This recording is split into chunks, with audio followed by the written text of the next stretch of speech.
Are you ready, Adam? Good catch up, Aaron. No, I can be ready whenever you need me to. Whenever you need me, I can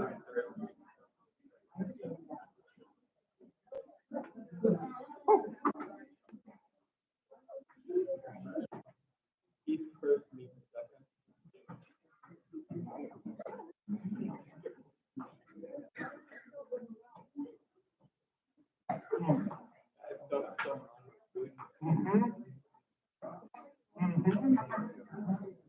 Yeah.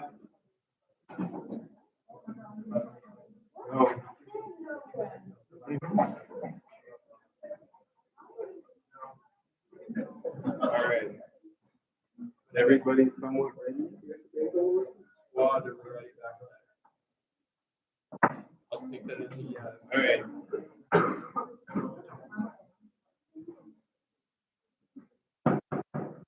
I call to order the December 6th meeting of the Student Government Association. If you review your agenda, I'll add the roll call. Michaela Evans. Here. Kate Levin. Here. Levi Ekstrom. Ari Bannock. Here. Caitlin Egan. Nicholas Smith. Smithy Allen. Isabella Cateo. Haley Kane. Here. Maggie Roberts. Here. Crystal Mills. Here. Constantino Christopoulos. Here. Christopher Lannon. Here. Eric Hardy. Here. Alana Downs. Ethan Haynes. Lois Black. Here. Alexandria Malio. Here. Daniel Lyons. Here. Lucas Appel. Nick Colombo. Here. Sarah Harrington. Here. Jeff Winden. Here. Joseph Benia. Here. Angela Hayes. Here. Justin Wall. Here. Is there any corrections to the minutes? Seeing none, the minutes are approved. Now, your room's report, Aaron Russell.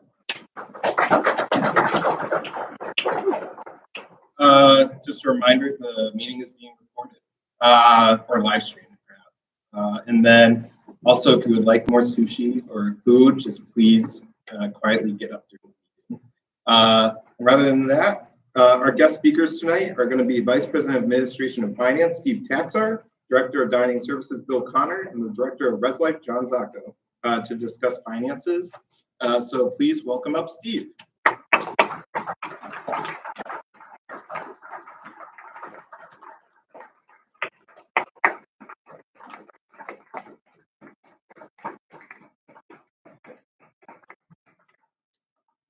Thank you for inviting me. Can you hear me? Thank you for inviting me here today to talk about the university's finances and in particular student fees and how we see things shaping up for next year. I have a few people that will be also presenting tonight. We'll have one presentation. I'd like to get through the whole presentation before I take questions or anybody else takes questions. So if you can just sit tight for about 15 or 20 minutes. We'll try to get through all the slides and then answer every question you might want to ask us until you're done asking questions. So we want to make sure this is an engaging conversation and you understand the information we're presenting. So with that, I'll get started. Here's our agenda for today. We're going to talk a little bit about high-level budget issues at the university, challenges for 24 that we already see coming up upon us.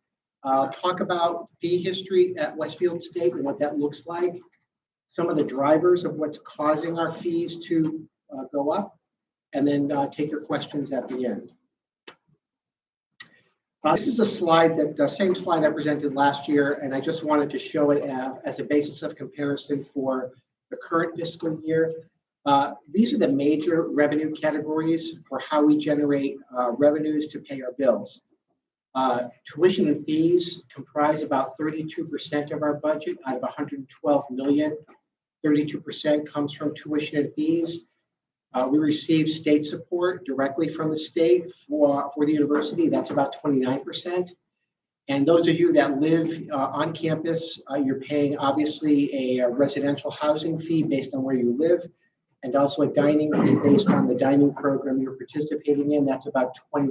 So these are the top three revenue categories for the university.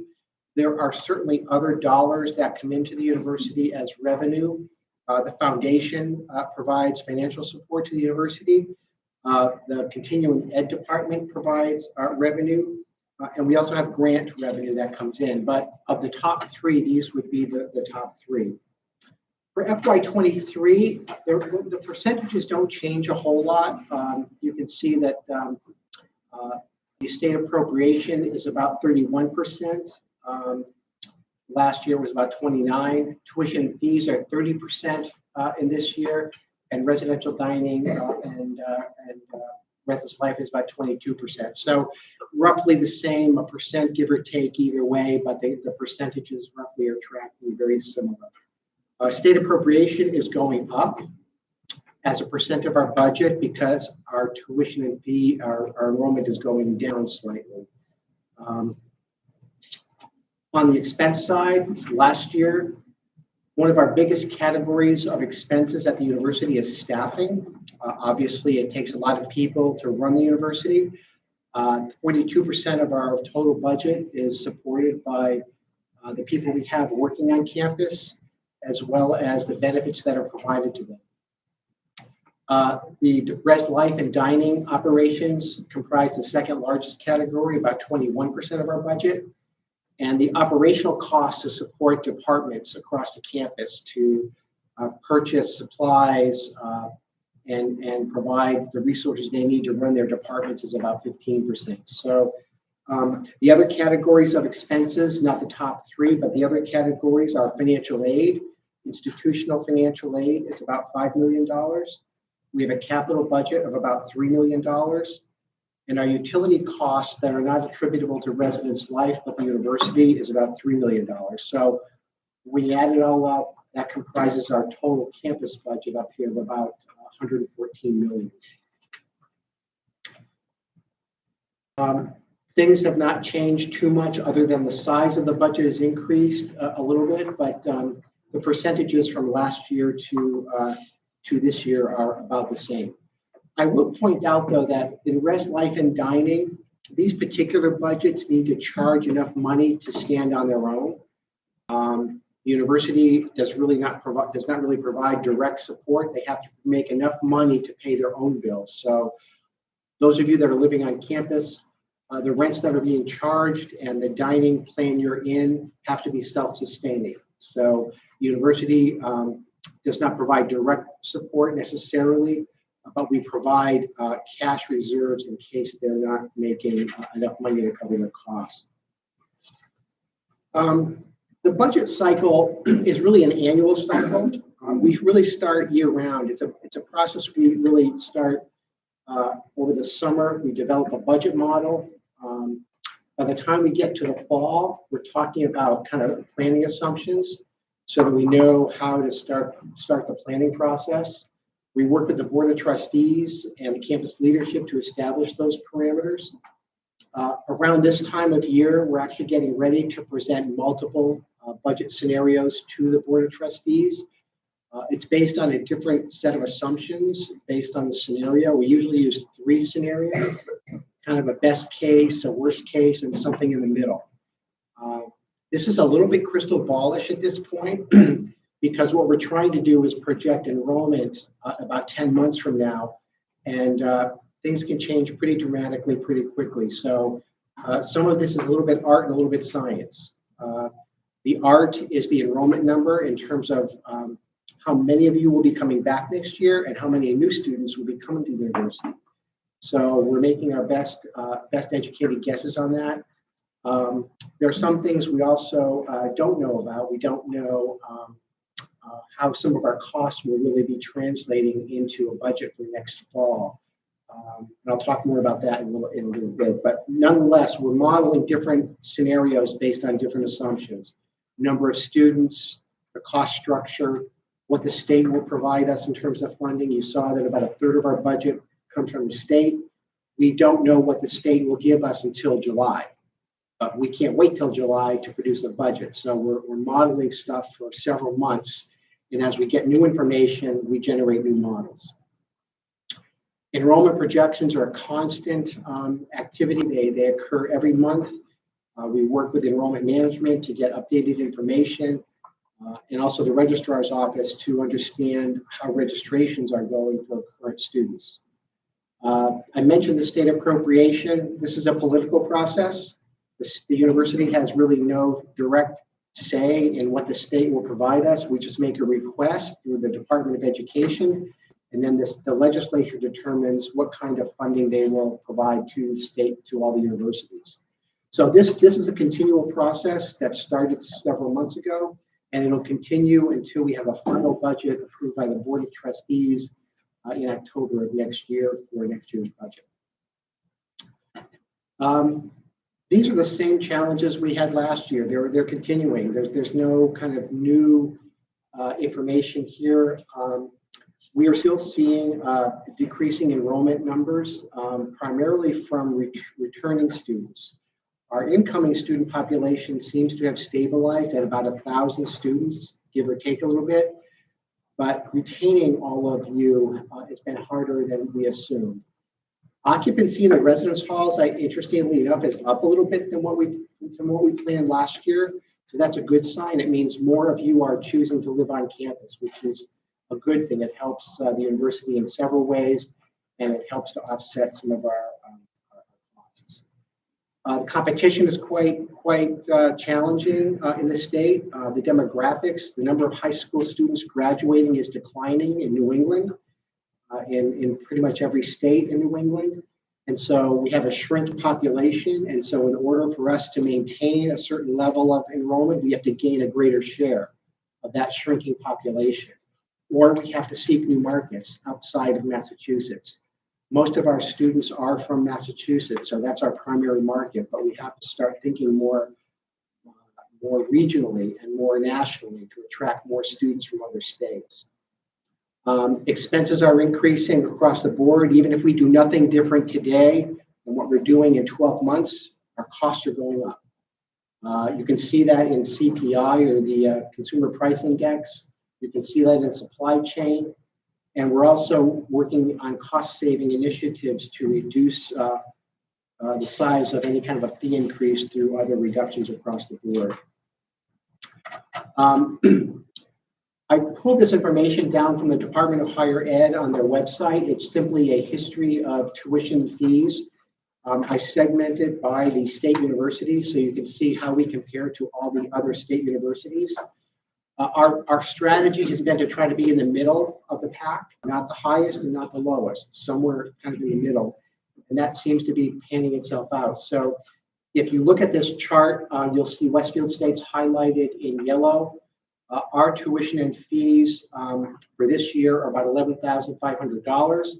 The average of all the state universities is about $11,439. So you can see we're pretty much on the average here, about 0.5% from the average. Compared to UMass, we're about $5,000 less expensive than UMass, which it is what it is. And you can see that we're fourth on the list in terms of highest to lowest tuition and fees. The highest state university tuition and fees on this list is about $14,570. I think that's Mass College of Art. And I think the lowest is about $10,776 at Mass Maritime, I think, yeah. So, and you can also see who charged what in terms of an increase last year. We charged 3%. And most places were between 2% and 3%. So, on balance, we're kind of in the same ballpark. There's not a huge variation in our tuition and fee structure unless you're going to a specialty school like Mass College of Art or Mass Maritime. If you take the same information and kind of go back 5 years, our average tuition and fee increase over a 5-year period is about 3.5%. You can see in different years what's happened across the board. Some 1 year in 22 we didn't have a tuition increase, and in 2019 it was about a 7% increase. So it really varies based on what's happening at that point in time during the year. Inflation is kind of a killer, to be honest. It's killing all of us relative to the cost of goods and services. Everything is going up. I know that my grocery bill has gone from something I could manage to something that's pretty high these days. I think a dozen of eggs used to go for 99 cents. Now it's $3.50. If you've had to buy fuel oil for your house or your parents, those fuel oil bills are extremely expensive. Gas at the pump is going down, but that's not the whole market basket of goods that CPI is based on. Anyway, you can see that year over year CPI is tracking at about 7.7%. If you go to the Department of Labor website, they have multiple different CPI indicators. The most commonly used one is called CPIU or CPI Urban, and that's the one that we look at. I think I said this last year. This number was, I think, about 6% last year. So you can see that year over year, inflation is continuing to increase compared to last year. If you bought a car for $10,000 now, it would be $770 more than last year. And that's just simply market activity, not counting for a market price adjustment. What I mean by that is used car prices are through the roof. So it's not just the effect of the price of the car, it's the effect of the market value of that car. So not even counting the market value, the increase in price, if you do nothing different, is almost $800 more expensive. You can see how these price variations on CPI happen. So food on average has gone up 11%. Fuel oil is through the roof. I mean, that's what I was talking about before, 69%. Natural gas, 20%, even airfare has gone up about 40%. If you start to look at just major categories, the two major categories that affect us most directly at the university are energy and food. Energy, because we obviously buy our utilities from the local utility, and those prices are extremely volatile. We met last year with them, and we're meeting with them again. Last year, our fuel prices almost went up $1 million. This year, they're predicting it's going to go up about $800,000. That's over and above last year. So within a 2-year period, just our fuel prices are going up almost $2 million. And food is really no exception, not as high as energy, but it's growing at a clip greater than the average. It's about 11%. And so I think you'll hear a little bit more from Bill Connor about this when he talks about the dining program, but these are national averages. This is not a kind of a guessing game. This is what it costs across the board. The last slide I'm going to show is what we're thinking about right now. And I just want to say this is just how the modeling is working out. And we're not quite sure where we're going to land, but I think it's fair to say in order to provide any level of service to the college community, we're going to have to increase our fees. There's no way around it. Despite all of our efforts to try to reduce that, it's still not going to be enough to offset these cost increases. So you can see that dining services is going to be in the 5% range, we think. Residential life with a flat rate structure will be about 3%, give or take. The general fee will be somewhere in the neighborhood of 3.5%, give or take. And when you package it all together, we think we're going to end up kind of around here to 3.5%, give or take. Now we're still working. There's still a lot of activity to do. I'll come back again at the end of January and give you a preview of where we think we're going to land. In December, if you're interested, I know Chloe will probably be there. There'll be a presentation to the board to talk about these scenarios in much more depth. And so we'll see how those conversations go and where we end up. So we are working hard to try to keep these as low as possible.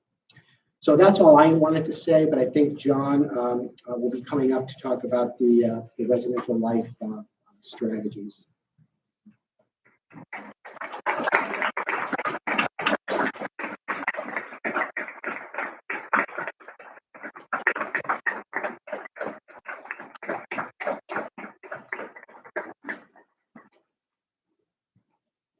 everyone.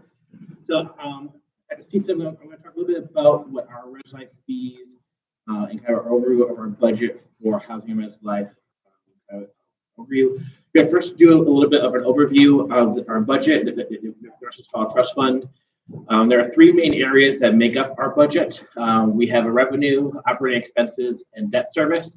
As you can see, here the occupancy is revenue is in green, debt service is in red, and operating expenses is in blue. This is showing over the past few years. The revenue took a dip during the pandemic. We did have a small recovery and this rebound. That rebound right now has initially leveled off. During the pandemic, we did have a significant drop in our operating expenses. Going forward, that has increased due to inflation.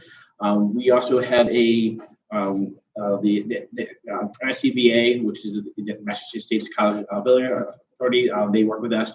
They're the ones who own the buildings, and they work with the debt service. They gave us an initial relief during COVID. That has gone back to our pre-pandemic levels.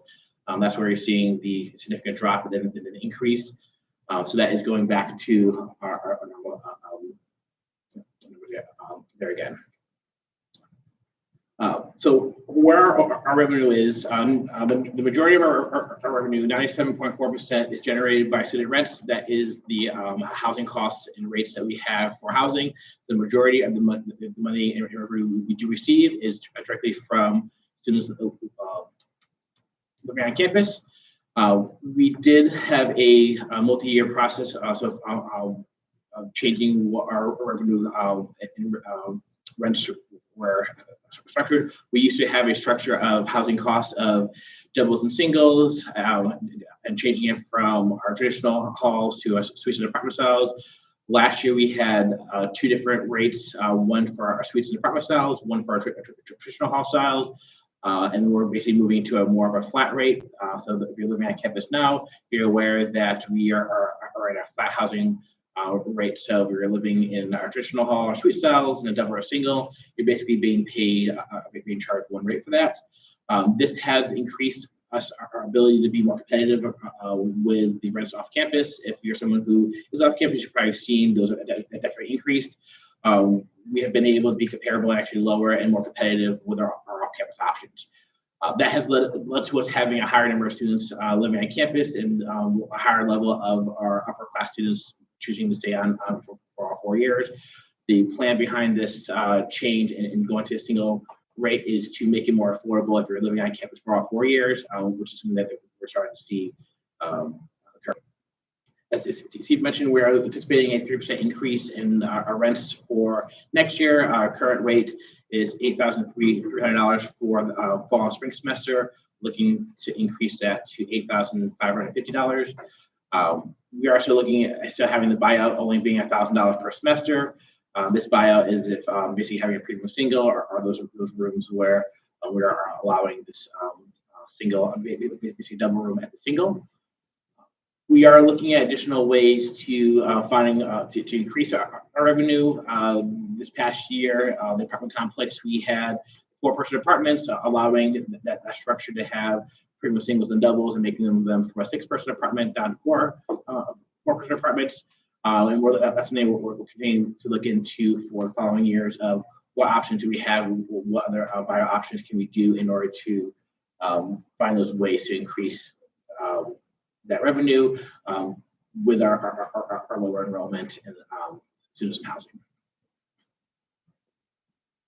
And just one of the last slides, this is just really showing a breakdown and a rundown of what our expense what our cents per dollar is for our budget. Yeah, as you see here, probably the biggest thing is look at the bottom two lines. The majority of our expenses is due to our MSCBA debt service and our residence hall utilities. Again, the debt service is the money we owe to the MSCBA. They're the ones who put the buildings. We owe this money back to them. We don't have the ability to change this. This is basically something that we do need to pay out to them. We had that 1 year of relief, and it's going back up to the number of months we had before. The utilities is also one of the bigger expenses that we have. As mentioned, inflation is a factor that's here. Utilities are going up. We have students in the buildings. While there's some small things we can do to reduce that, there's really not much that can happen if those costs are going up there. A lot of the other things that may have some control over it, you can see are really a small impact on the overall expenses out there. There's really not much wiggle room that we have in order to change. The rate increase of the 3% we're proposing is actually going to still be lower than what inflation is going for. So we're just trying to find those ways to take into effect the inflation, but it's still not going to fully cover what the natural increase will be from there. That is for dining. So we're going to have Bill. Come on.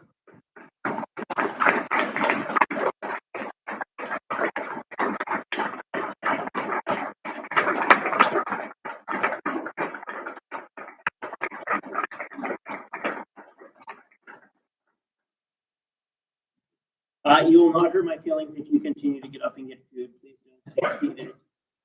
There's still sushi back there that folks need to eat because I don't want to see it go into the garbage. So please, as I'm chatting, break decorum and get up and please find some more items to eat so that nobody goes hungry. Good evening.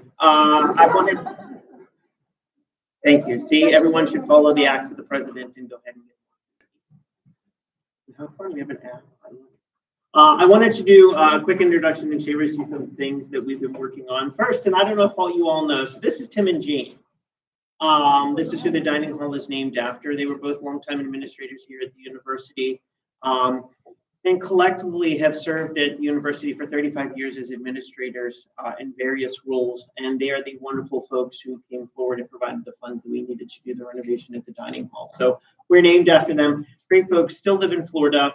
And as you can see, they're wicked avid hikers and continue to do so to this day. Well, right before COVID when we last chatted. May now. They left Florida? Oh my gosh, what a change in the world. Did they move over COVID? That's crazy. We want to talk a little bit about the things that impact your cost of meal plan. So obviously it's the cost of food. We'll talk a little bit about more in a moment.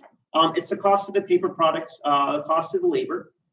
We have overhead and maintenance costs. So things like the oil that we use to fry your French fries, you don't think about being a cost, but that's an overhead piece of food that it takes to maintain a dining program.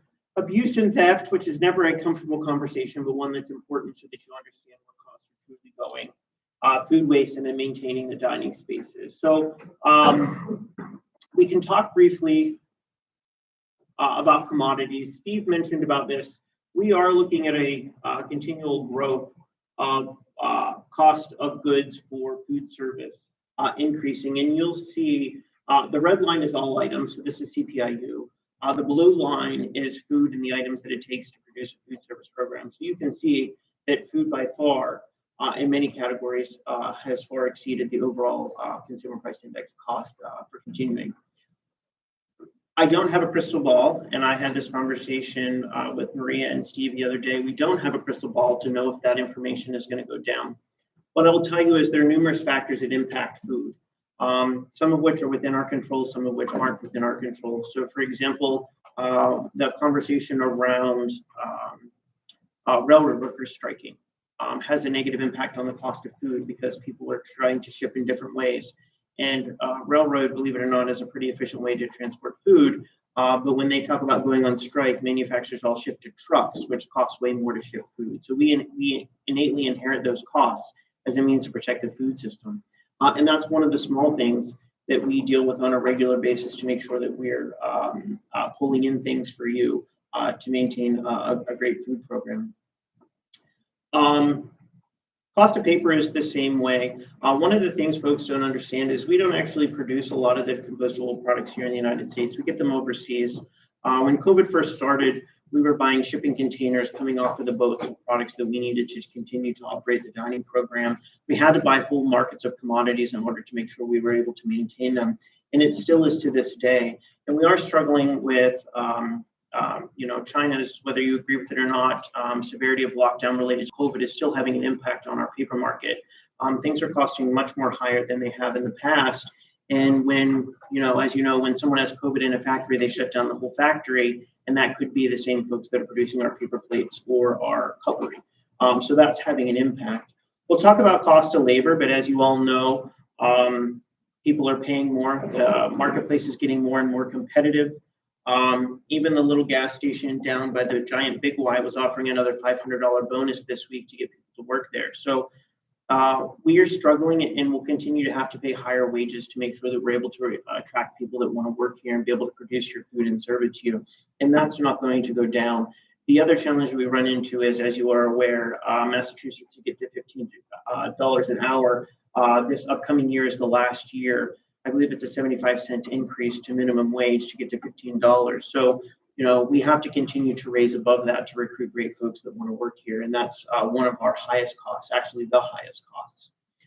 Overhead and maintenance is there as well. We talked a little bit about debt and those sort of things. So we pay a mortgage on the dining hall, much like your parents might on your home. Whether we have taken on debt or whether we owe it back to the state, we continue to pay that.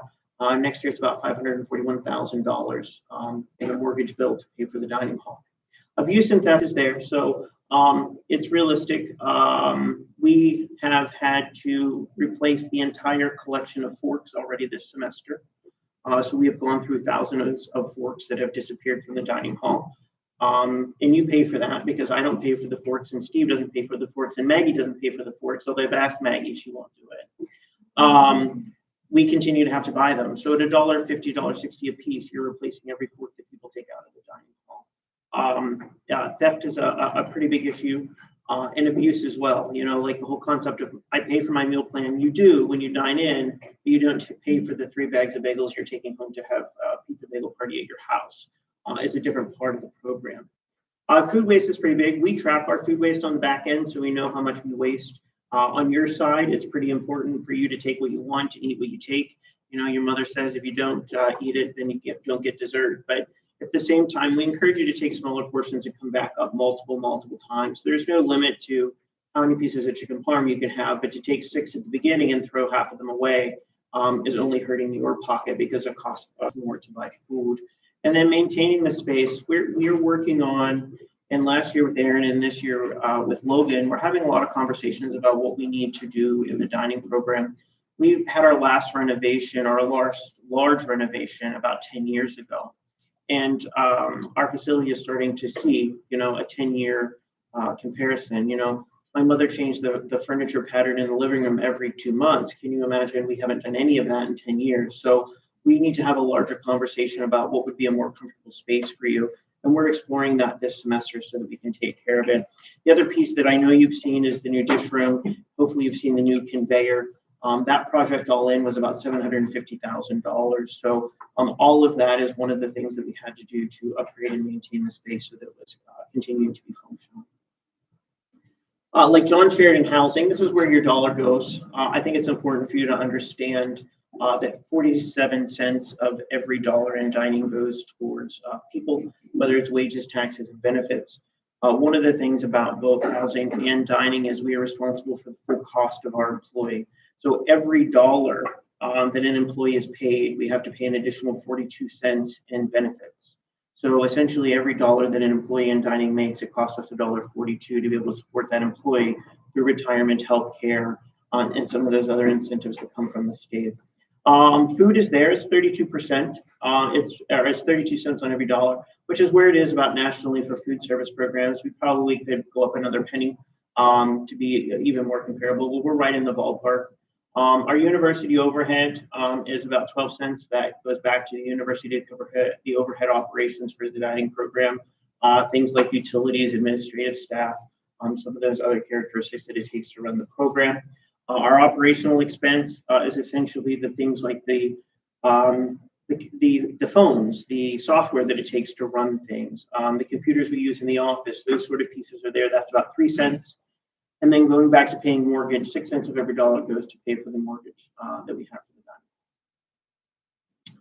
I want to talk a little bit about the meal plan increase, and then I will allow it to go for questions. And if I'm welcome back, I can take a lot more feedback on this particular topic. But we wanted to have a conversation about meal plans just to be able to start an an understanding view of where it's going. So Steve had shared that food is about 11%.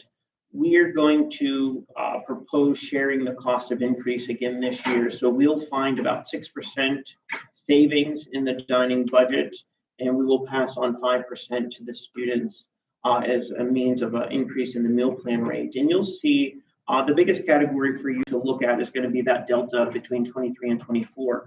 And that number essentially represents how much additional you'll be paying for your meal plan coming forward. So it's this column here. So Delta FY 23-24. This represents a 5% increase. As Steve said, we're still working through the models. It could go as about 5.5%, but what we're trying to do is keep it right where it is. But just know that, you know, for the program to just maintain, this should be an 11% increase, essentially between the cost of labor and the cost of food. And we're trying to find ways to mitigate that for you all. And I know just standing up here, we're higher than housing and we're higher than tuition, but I think it's really important to know that that's where the market is. And Steve's right, eggs cost $3.50 a dozen now. And the other thing that you should be aware of is the Commonwealth has put into place a lot of requirements for us. Eggs in this Commonwealth now have to be cage-free. The eggs or the chickens have to be able to roam free, which has an additional increase. And then they've also done some animal husbandry and some other animal welfare practices that are increasing the cost of goods here in the Commonwealth as well. I think those two things compounded with COVID have really driven up, specifically in Massachusetts, the cost of goods that we were used to. And I will let Steve take over for Q&A. All right. Just a reminder, services is here. We talk about finances. So if you do have any kind of food issues, please reach out to Luke, who's not here, or you can reach out to me. But are there any comments, questions, or concerns for Steve, Bill, and Joe? Chloe satisfied? Thank you all for we usually get a copy of this. Thank you.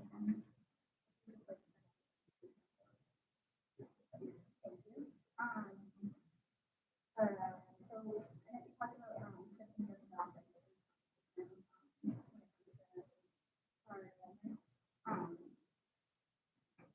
that the birth rate is lower.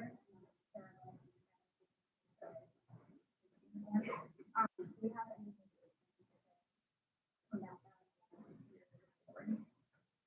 I'm going to defer my colleague in front of you, who's the enrollment expert, at the end. Yeah, thank you for the question. That's what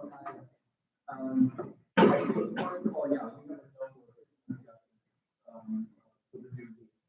And we know as enrollment on less 18-year-olds available to go to college in the coming years, we know we're going to have to, as Steve said, increase our scale of students. We're in Massachusetts and out of state. So if we maintain and just did what we did last year, which was a great year for us, believe it or not, in comparison to the other state universities and to a lot of the other private schools, if we just did the same thing, our enrollment would just go down 2, 3, 4%. So we need to do more just to maintain what we're doing. That's just the reality of our situation. But we do have a plan to we have 4 or 5 different initiatives forward with. So we think we'll have private class of around 800 first year, a little over 212, 213 transfers, which is 11,000. We believe we can achieve that by about 50 students by doing a number of different things, including the way we want to translate the amount of aid that we're putting out there, how we present to students in our digital layouts, how we're targeting and recruiting students at the high school level in our business, and a number of others. We'll actually be filing them in the forward. There's about 5 or 6 right now.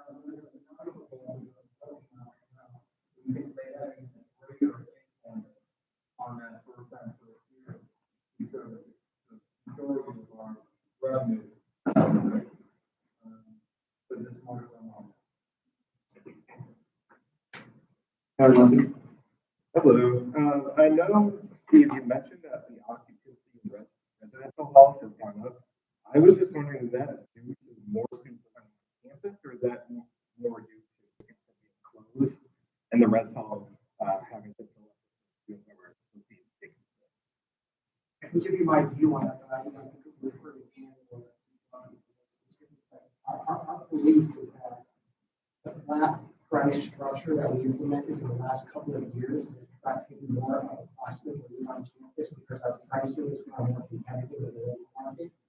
So I think that's really been a major factor in why occupancy has gone up. It's gone up in real terms, not necessarily as a percent of total space. So the numbers, broad numbers have gone up, I think about 50 or 60. Not a lot, but enough to make a difference in our budget for this year. So we believe it's really the repricing of the rooms that have really led to this particular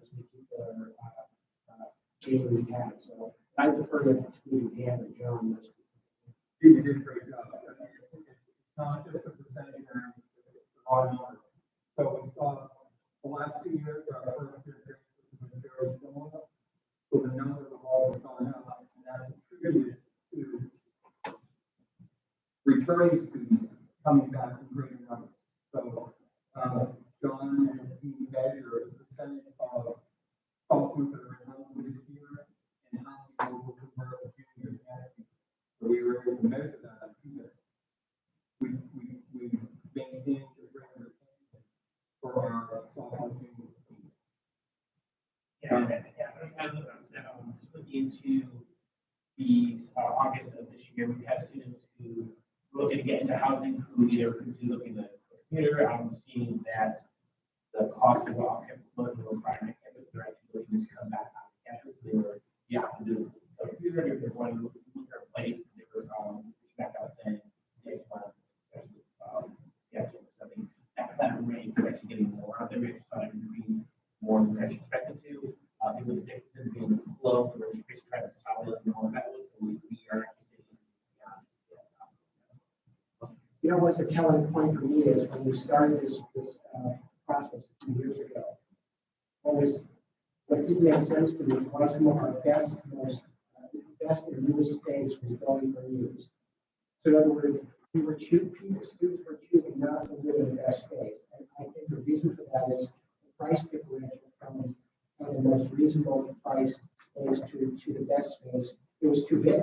It's like I think it was $4,000 or so. So I attribute what's happening now to exactly what John. Are there any further questions? Christina? Hi, thank you for coming down. Sorry. First of all, I want to ask you, if Dickinson is not real, is there going to be like a certain dorm, like 2 dorms that are particularly solely for freshmen as well? How is global inflation impacting the university? Can you just clarify that a little bit more? I think I need to maybe cover something two questions. So but my understanding is Dickinson is going to open next year. Thank you. That's a point. So it will open. The global question about economics, I'm not an economist. I can just tell you that the price of everything is going up. And the most direct effect of the global situation you're describing, I think we've heard with food. I mean, what's happening in Ukraine affects us in the United States with regard to grain. Is that right, Bill? Yeah, absolutely.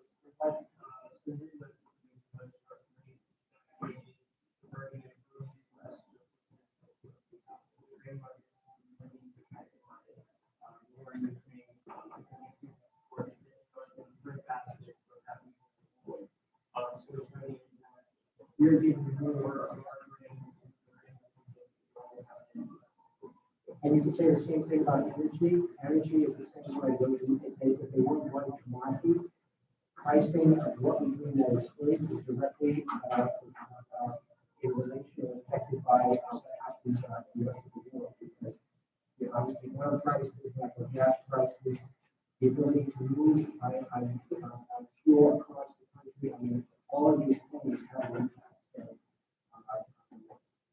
beyond that, I'm not sure I can provide you clarity. Another thing I wanted to know is about the singles that's occurring. Is there a way that before the meeting goes to end, there is like a route change application that's submitted to them? Will, and other people as well, will they know of the route change before the meeting for winter break? And are we going to be making sure that students will have a meeting or they're automatically? Is there going to be a way that we're making sure that the students are yeah, question for these guys. Yeah, so the approval form is great. I would say that we can't maybe because we're still thinking about determining what it's going to be. We have to work on changing our time. We got to look at change the rules. We can't do we will do that beforehand, but we do that with the record date. And the question about those things we can try to figure it out. There are two things. There's human signals and our human and no one will be like that. There are double alerts that have no window. If you're in a double alert, you don't have a window, you're not going to know that how because you have that by yourself. The only time that you require is that information that so you could get a signal and it's just going to be a application. You could get a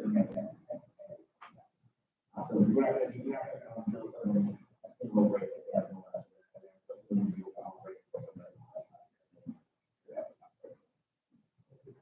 Will we set this up? Back to school. And you said unexpenses are in the sense of $1.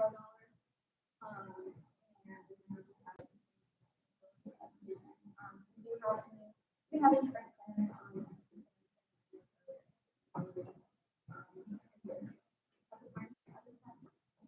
I think we're just ramping up on that. I think it's a little bit of time to get stuff moving along. We met with the local utility. We also met with the state kind of department that oversees facilities and projects. On that side of it, we talked about solar as a way to expand our solar activity. It's a little complicated when we just say that, and we're working on that. We're also looking at developing part of the rental plan. We want to have a couple of charging stations for electric vehicles on campus with a longer range plan to add more on campus. But the actual work of the state government members is just getting underway. I think that's what we do right now. I've been asked to serve on the committee, and so we're more than talking. We've not a lot of activity yet. I can just add in that things over the there, all of the lighting, and then we were replacing all of the refrigeration this summer. All of the lighting and that we had one in 20 or 30 and 40 year equipment replacing so those sort of components will be things like we'll see this right now. I would also add that the detailed work is getting the revenue with regards to having the detailed campus to study on the higher information footprint. And the impetus for that is a state law that requires us to be off of fossil fuels. They're fully undertaken. They're coming out to help us figure out how to do that. So that would be something. Joseph, coming up. Hi, thank you for your presentation. I have a question with regard to just like staff days. Really analyzing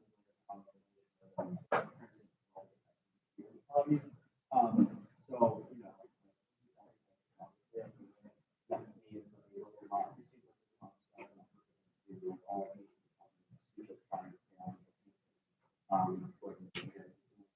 how are you maintaining a lot of staff that faculty on campus utilizing this screen? I know just predict. That's a very good question. It's very challenging. The labor market right now is extremely difficult. The unemployment rate is higher than the last time I saw, about 3%. So people that want to work are working. It's more competitive. I was talking to John about staffing as a life. It's difficult to get people. We have jobs posted where nobody has a job.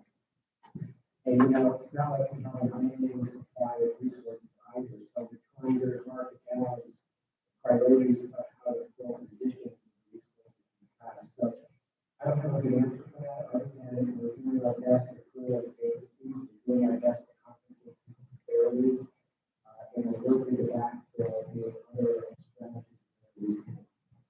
Dining is significant stuff. They've got people working overtime, contract workers. We can't hire enough people on the field to do this. So it's not unique to Western State. They're at Smith College. They can't hire enough. So it's the market in general, but we're doing everything we can to improve diversity. So thank you,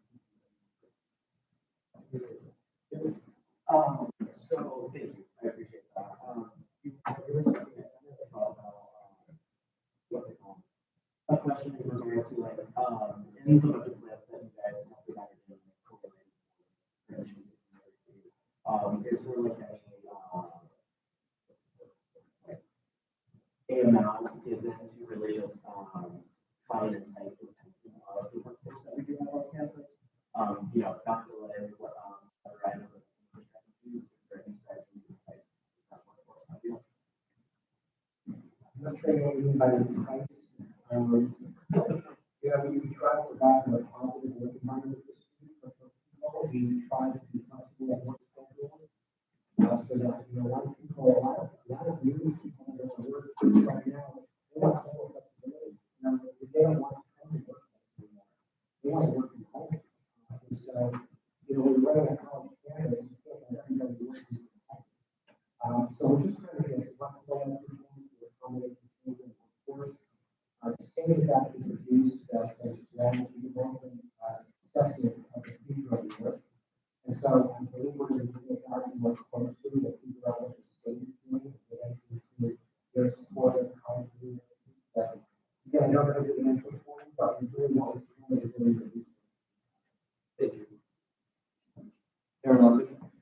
Hello. So, Steve, I know you said tuition and fees are average among the state universities. I was wondering if that was the same for residential buildings and dining services. How do you look at that closer? I don't know other information. I know UMass, we compare them to ourselves sometimes. They're very expensive. So probably $4,000. I don't have any data in front of me, so I don't know quotes that I don't know. I know there are, I wouldn't feel comfortable not looking at the rates. I would say that a couple of years ago, they were very regional based, that the schools close to Boston get higher rates because that's what the market was. And campuses with newer buildings tend to have higher rates.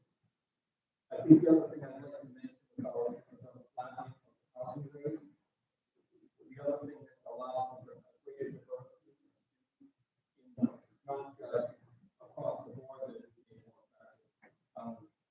We were noticing through financial aid that all these students with a certain amount of income live in the best housing. And so we were setting up how to bring equity for all our students. So that's another reason for this as well. I know that didn't answer your question specifically, but rates vary tremendously, obviously. Where you're living, what you're paying by country. So it's not a one-to-one comparison. It's multiple pricing strategies based on the choices that are And dining rooms rated in the students, one of the things you have to remember here, the only other state, the only other supplement in the state system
of right now, all the states are kind of going through this process, so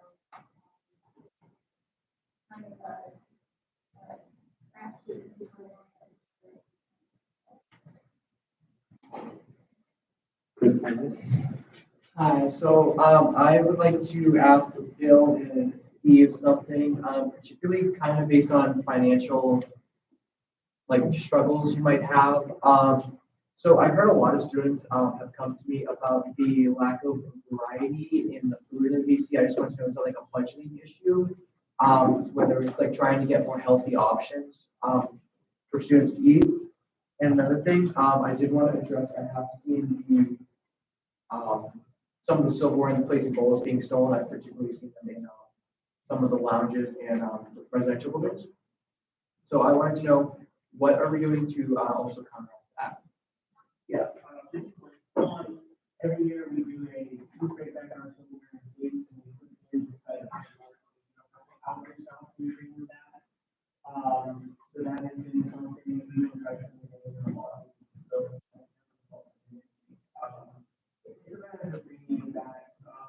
It's kind of long term. We're not angry, but it's back when you're done, and we won't have this issue. But a lot of those go to trash. One of the issues we've seen is our robots. 3 months of those things check out on Instagram. We have probably gone through at least a couple hundred that are missing from the program that we have continued to buy. Under $5 or $6 a piece for system. They're meant to be for that. And it's one of the things that students are missing as well. So we are happy to do that.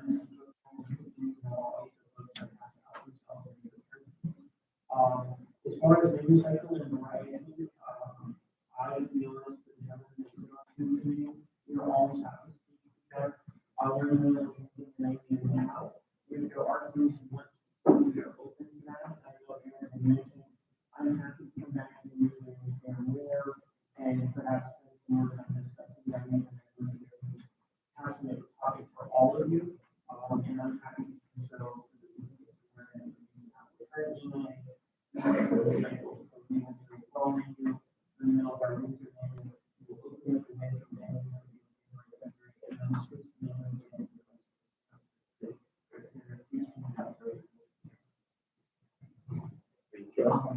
Is there like a way we can get students to give feedback on what they want to see, like a little like say polls via email or whatnot? I think individual would be happy to take feedback. Sarah sent me the data, but we still have to. These are the things that it's not going to be discussed. Sarah did not stop and see Sarah, I in the office, I can take that feedback. We're happy to see whatever items they want. And then also these really items. I know that we have a couple students who requested issues in diagrams. And we're happy to do so. As the comment on food and we, for example, one of the rules is that we want to train native I think some things that you ask for the work on that you be able to provide. When you don't ask, you don't ask, they don't hear you, and you don't offer that. I understand that there are probably 2,000 regions that are not for it's hard to have 2,000 regions not feel. So, you have this kind of in the diagram, if you look at you have it, you have to ask, is the following right? That's what they're, when you're paying us to serve you food, I need you to ask the food that you want to provide. Yeah, Courier. And go for coming down, this is a question that you see, so FY 24 we had a million $1.5 million. So coming up, that's the next year, what we need these funds are.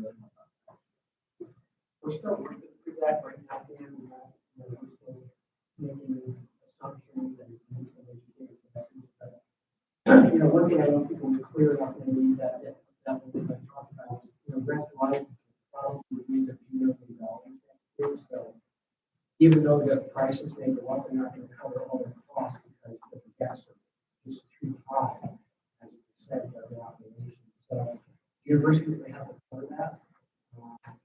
With either budget savings or other reserves that we now, I believe, is that we're looking in the neighborhood of $5 million give or take. Those of you that may not know the glide path strategy, basically allows our reserves to cover some of that deficit. So some of that we cover with cash reserves, which would bring it down to maybe $2.5 million. So our goal in the next 5 or 6 months is to close the $2.5 million gap through efficiencies, budget savings, other revenue opportunities. So we don't know how that's going to go. That's our goal. Are there any further?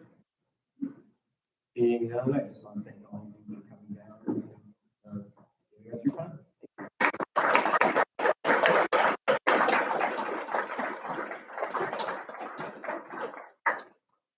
All right. Just some updates from me. We're going to be working with public safety at their Stuff a Cruiser event tomorrow from 11 a.m. to 2 p.m. right outside of Ely. Please come donate toys and women's hygiene products. That's really what's needed most.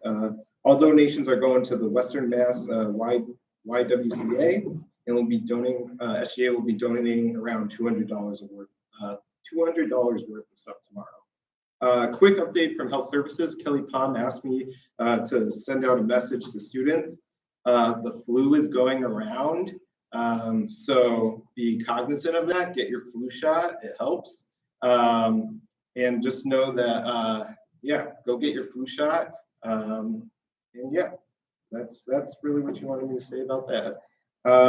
And then I met with President Thompson yesterday. We discussed multiple things going on, including commencement, additional common hours for governance committees and other committees in general, which I'll be looking to propose to governance committees to try to get it going for next year.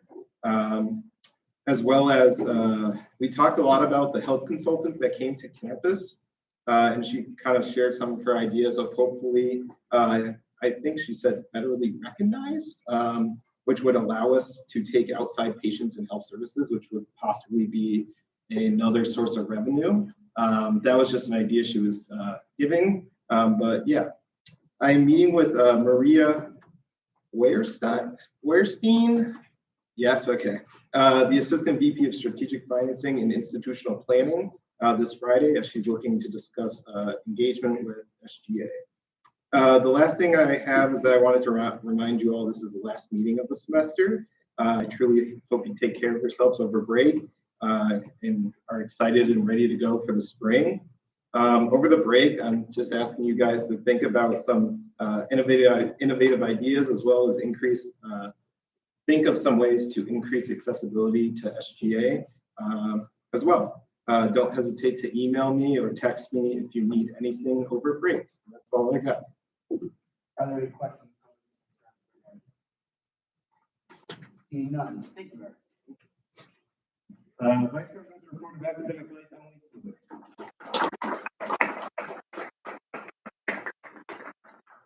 Hi, everyone. I just wanted to talk about my meeting with Provost Mills that I had last week. The first thing I asked her about was the international students that are coming in the fall of 2023. I asked her if they plan to hire any new faculty, since they're all going to be pretty much in the sports medicine and performance department. She said they don't think they will have to hire any new faculty based on the number that are coming, but if they do, it'll be adjunct professors. They had a consultant come in to the university to evaluate the campus, and they've been approved for up to 100 students. It could be just like 20 students, it could be 100 students. They don't know yet, but they're going to find out in January the number of students that are actually coming.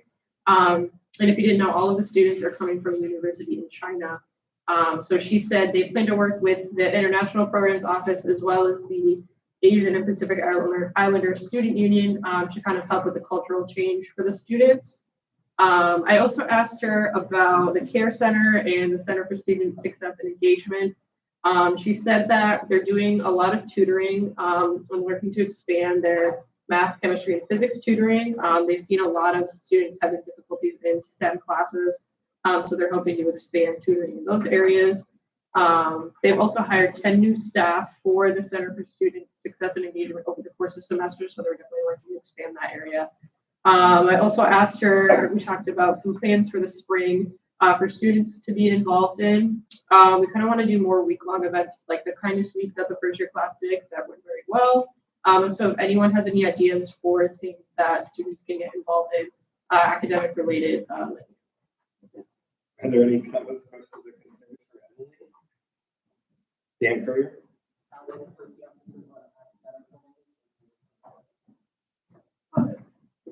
Any further?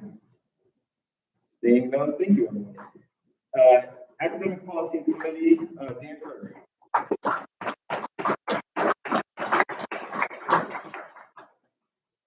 All right, good evening. The Academic Policies Committee met on Friday, December 2nd during the common meeting time to discuss proposed revisions to the academic honesty policy. Like many academic policies at Westfield State University, the academic honesty policy is currently housed in two different areas: the University Policies webpage and the Academic Policies tab of the Westfield State University course catalog. There are a number of differences between each of these areas, thus a proposal was submitted to merge the language of the academic honesty policy from both areas. A lengthy discussion took place on the language of the policy, along with the staff members involved. Paul Higgins, who is a professor in the Department of Sports Medicine and Human Performance, provided the committee with a number of recommendations on how best to restructure the academic honesty policy into a more digestible format to include separating items by student, faculty, administrative, and community responsibility. Changes were also made to make the policy gender neutral. The policy was submitted to continue to include the since abandoned position of Dean of Undergraduate Studies. I made a recommendation to remove this position from the policy and insert the language of appropriate dean, which the committee agreed with. The academic honesty policy as amended was approved unanimously and will be taken up by the All University Committee at its next meeting. In addition, we have approved revisions to our bylaws, which take into consideration the nature of hybrid meetings and asynchronous voting for time-sensitive matters. Our next meeting will be held upon our return to campus for the spring 2023 semester. Should you have any questions, please let me know.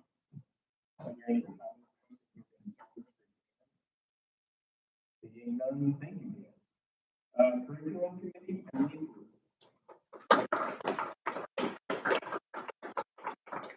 So the University Curriculum Committee met on Friday last week. We sent 5 courses in the health science major to AUC.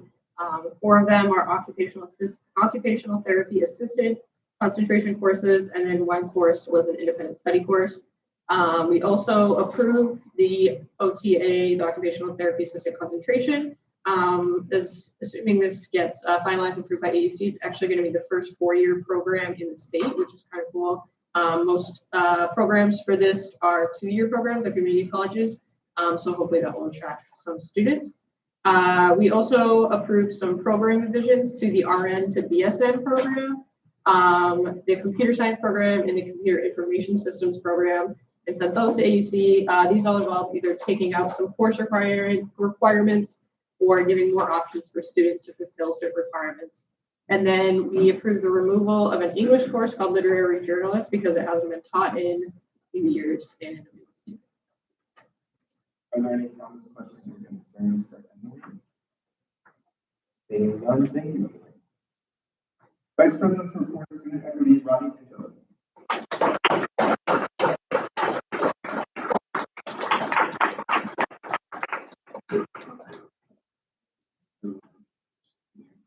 Hello, everybody. So a few things to report.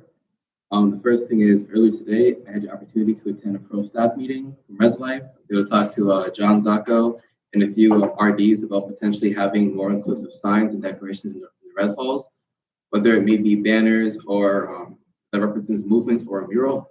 Everybody in the room was on board with the idea, and there are spaces within the dorms that have the potential of having inclusive paintings or decorations. We also talked about potentially having temporary murals on campus. For example, last semester we had a painting on the bridge of University Hall that said Happy Black History Month during Black History Month in February. And this is something that I think would be a great component to add to the campus culture. And this is something that we will try to strive to initiate next semester. Another thing was last week, I was able to attend the meetings with the counseling consultants about the mental health crisis on campus. And one of the ideas that we made during these discussions was to have a student health advisory council. This would be a council that will work closely with the counseling center as well as the health services. And the goal is to have students have the opportunity to be more involved, especially with the counseling center, as well as to have the chance to provide constructive feedback. I will see if this can be made in the spring, and we definitely need representatives a part of this once it may be established. So please consider joining if it starts. And that's all I have to report. Seeing none, thank you. Hi, Rodney. I think the idea of a mural is great, but I think instead of a temporary mural, we should definitely, I know I'm advocating for a permanent mural somewhere on campus, whether that's in like Black History Month or Pride Month or Hispanic Heritage Month. But I think it can, bring together all community groups. Another thing I wanted to talk about, and I hate that I have to keep bringing this up, is there was an issue in one of my classes today with a non-gender identifying type of student that was dead named, and I just want to know by the professor.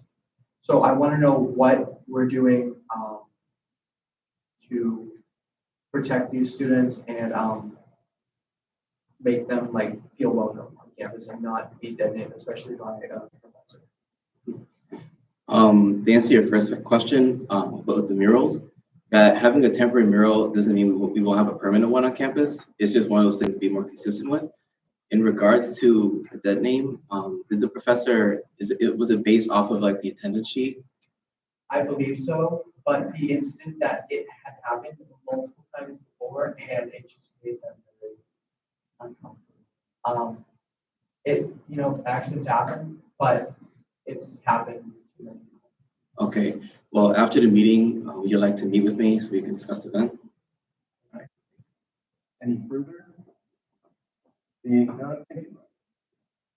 Vice President's report of finance manager.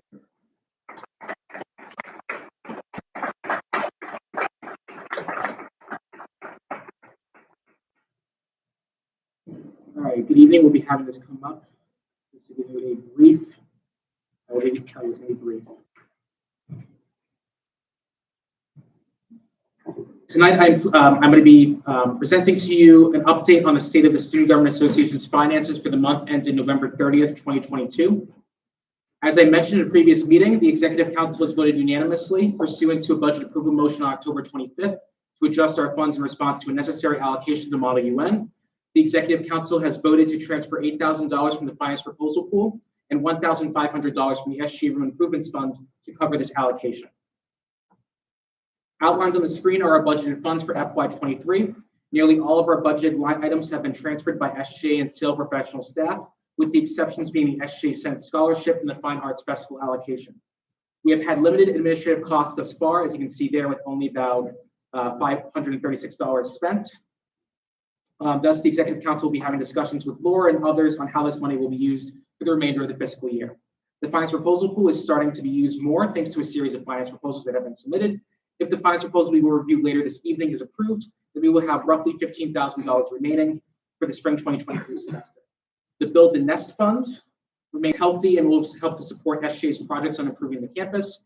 If an innovation fund request for the new Hall Student Lounge is accepted, we may be able to repurpose the funds as like a mini innovation fund for students or for other needs that we can debate at a later date. We will need to discuss the use of the SGA Room Improvements Fund when we return in the spring and discuss a potential mural, photos display, archival photos display, and other ideas to spice up this room along with pertinent technology needs.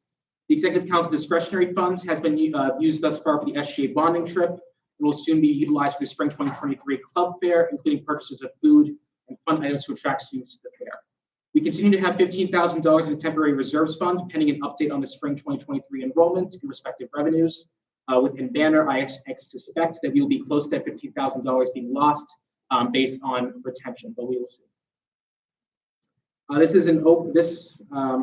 This graph displays how our funds have already been expended. You can see that most of our line items have already been expended.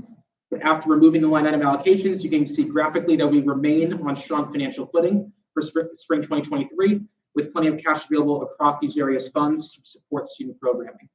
And just finally, this is just an overview of what our expenditures look like. We have not really spent that much money over the past month. We sent out money through 3 finance proposals. We have one more coming tonight.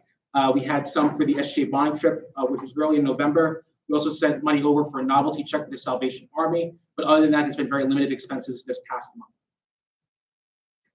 And that is all. So if there's any questions. Are there any comments, questions? Alan Blair?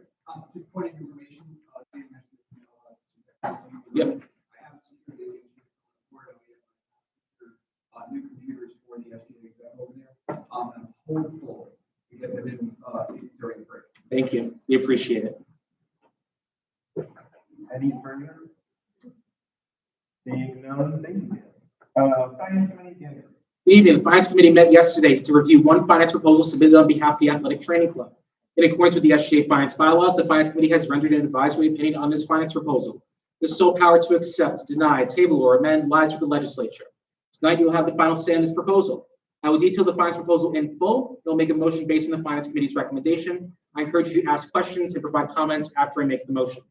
Tonight, we will discuss finance proposal F22007, which was submitted on behalf of the Athletic Training Club, which currently has a balance of $845 in their club account. The Athletic Training Club is requesting $2,189.13 to cover the costs associated with attendance at the Eastern Athletic Trainers Association Convention, which will be held in Boston, Massachusetts from January 6th through January 8th. These costs include student and chaperone registration fees, student and chaperone hotel accommodations, band transportation, and parking. Upon discussion, the Finance Committee recognized that SGA is only responsible for the required number of chaperones, which is 1 chaperone per 10 students. As a result, we nixed $180 from the proposal to align with the finance bylaws. The Finance Committee does, however, recognize the benefit that the conference has for students and voted unanimously to endorse the proposal as amended. Therefore, I move to accept Finance Proposal F22007 as amended and to allocate $2,009.13 to the Athletic Training Club. Has been moved and seconded to allocate $2,009.13. Are there any comments, questions, concerning on the motion? I know you mentioned required amount of chaperones. Yes. What is the ratio that's necessary? Because I see 11 students on there. Yep. And I wasn't sure. I thought it was 10 to 1, but I wasn't sure. That is correct. How many chaperones are We're paying for only 1. So they originally requested for 2. They were going to bring 2. We said, okay, that's fine. The thing is that we are only fiscally responsible for 1. We're not paying for 2. We have to pay for 1. Redress. Yes. So there's 11 students. Technically, but that not mean we would pay for both of them. The requirement now, since it's over 10. I do not know the answer to that question. I can consult the travel policy. I don't know.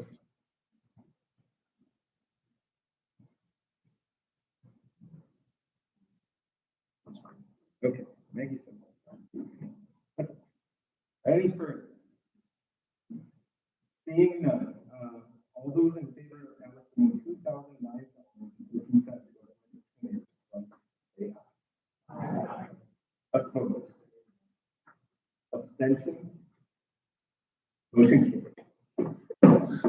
The remainder of our meeting focused on the SGA finance bylaws. We will be postponing final approval of the revisions to the bylaws indefinitely as we work on both internal and external stakeholder engagement.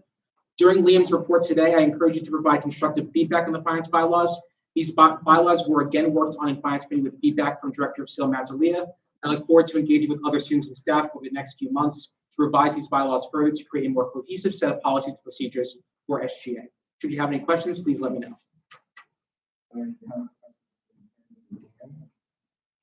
Seeing one, seeing none, thank you. Vice President report of publicity, Elizabeth Mercer.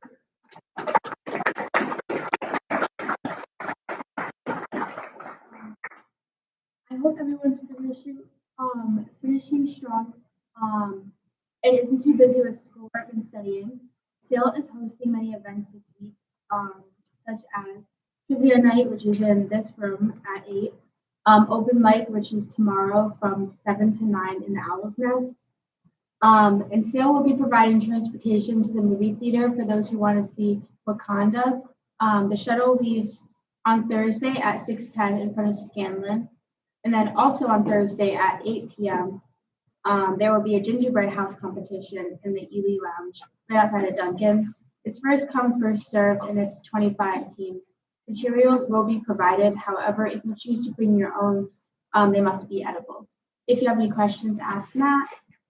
And then the Senator of the Week is awarded to Michaela Evans. Congratulations, Michaela. Thank you for your hard work during your commencement meetings and for doing an outstanding job with planning commencement and for leading your class. Keep up the great work, and we are so proud of you for your determination in going above and beyond.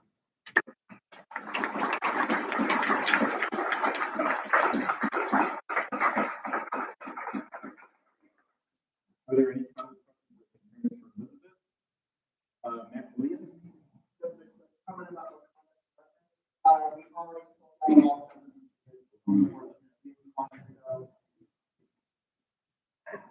Any further? Seeing none, thank you, Elizabeth. Neighborhood Advisory Board, Elizabeth. Just an update on the Neighborhood Advisory Board. Laura and I met with Melissa from marketing to discuss the postcards that will be sent out to the neighborhoods around the university. Our next meeting is January 25th at 6 p.m. in University Hall room. Are there any comments, questions, or concerns for Elizabeth? Seeing none, thank you, Elizabeth. Spring Semi-Clearing Committee, Elizabeth. So as Vice President of Publicity, I help run and organize the Owl Ball, which is the spring semi-formal dance. Next semester, I will be looking for people to sit on this committee and help choose decorations, food, and details regarding this dance. Are there any comments, questions, or concerns for Elizabeth? I'm excited. Seeing none, thank you. Parliamentarian report, Ian Connor.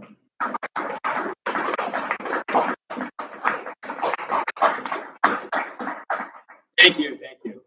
So everyone should have been receiving emails regarding the revisions to the proposed finance bylaws written by Vice President of Finance Dan Courier. Big round of applause, Dan, for his hard work. Anyways, I'm sure you have all thoroughly read the bylaws as here. So if there's any glaring issues, that's what we're here for. This document is still very much a work in progress. So we're hoping to have it presented to legislature at some point next semester. Are there any comments? Are there any issues with the bylaw?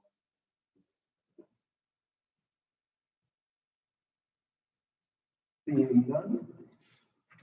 Then, okay. Are there any comments, questions, or concerns? No. Thank you. I mean, Liam. Thank you. Junior class report, Nick Smith.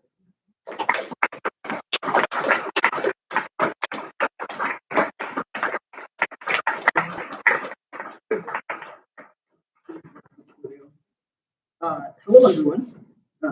As you can see, I'm not Katie again, so this is on behalf of Katie. It says, good evening, everyone. I hope you're all doing well in the midst of the finals.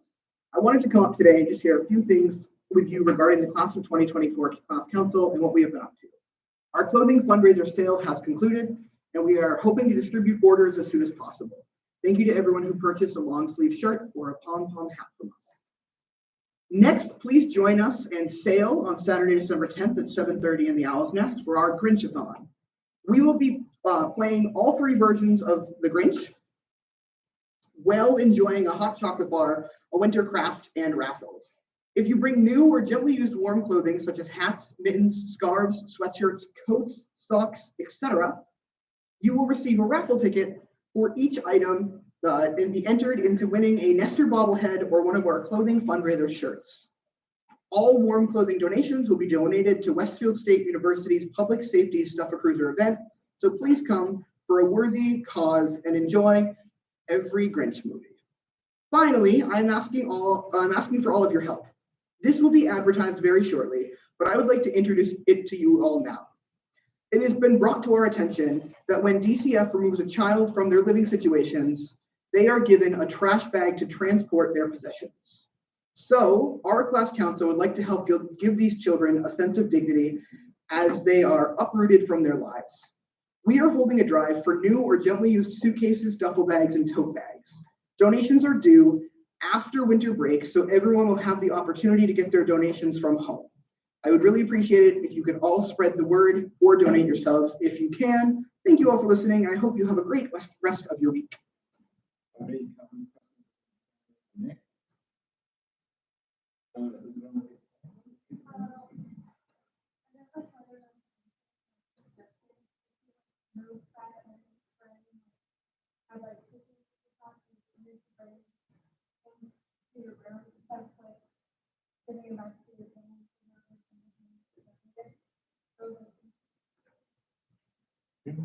Any further? Thank you, Nick. Is there any new business? Seeing none announcements. I have two. Can I see Jack, Indian, Joseph Mia, and Dan Cruz? And I also want to make an announcement. If anyone is interested in helping sell dance company tickets, there's title going on this weekend. There's one at 2 p.m. on Saturday and 7 p.m. on 7 p.m. on Saturday and 2 p.m. on Sunday. If you would be willing to help sell tickets, I'm going to count it as an hour. Let me satisfy.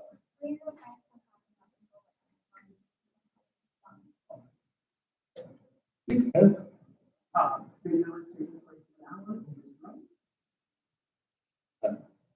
Adam Carpenter?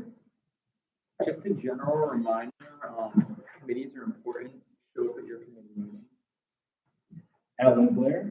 Westfield, we're Owl Swag. Any further? Michaela. Whoa. Michaela Evans. Dave Levin. Levi Ekstrom. Ari Bonner. Caitlin Egan. Nicholas Smith. Timothy Allen. Isabella Cateo. Haley Kane. Maggie Robert. Crystal Mills. Constantina Douglas. Christopher Lannon. Eric Harding. Alana Down. Ethan Haynes. Lois Black. Alexandria Malia. Daniel Lyons. Lucas Appel. Nick Palumbo. Sarah Harrington.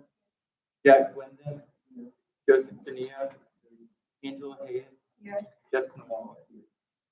If there's no additional business, I adjourn the meeting until January 24th, 2023.